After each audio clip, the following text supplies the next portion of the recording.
I'm Ina Garten, and I write Barefoot Contessa cookbooks. Cooking for me is about connecting with people. When I cook, everyone shows up, and that's exactly what I love about cooking. I want my friends to think that dinner is something that I just whipped it up in the few minutes before they arrived. But between you and me, it's a lot of work. Shopping, cooking, serving, and finally cleaning up at midnight. But the conversations that we have around the kitchen table are the glue that holds us together, and for me, it's worth all of the trouble.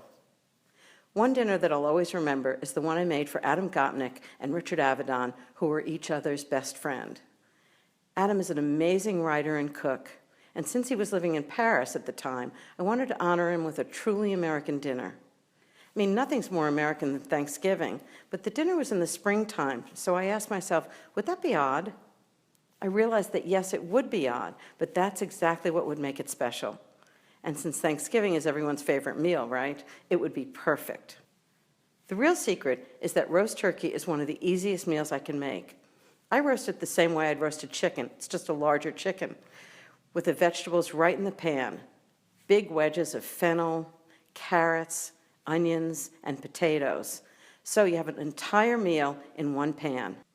That night with Adam and Richard, I set the table in the kitchen so I could carve the turkey and get the entire dinner prepared and still be at the party.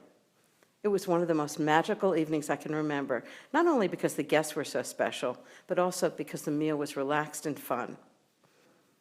I guess my dinner was a success because Adam emailed me from Paris the next day to say that he'd given his wife, Martha, who unfortunately couldn't join us, a bite-by-bite description of the meal. He said she was so annoyed and jealous that she made him sleep on the sofa that night. I know he was kidding, but it was such a charming way to say thank you.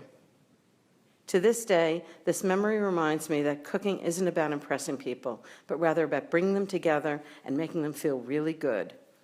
If I'm having a difficult week, I'm under the weather a little, or just simply feeling far from home, a good dinner with friends always heals my soul.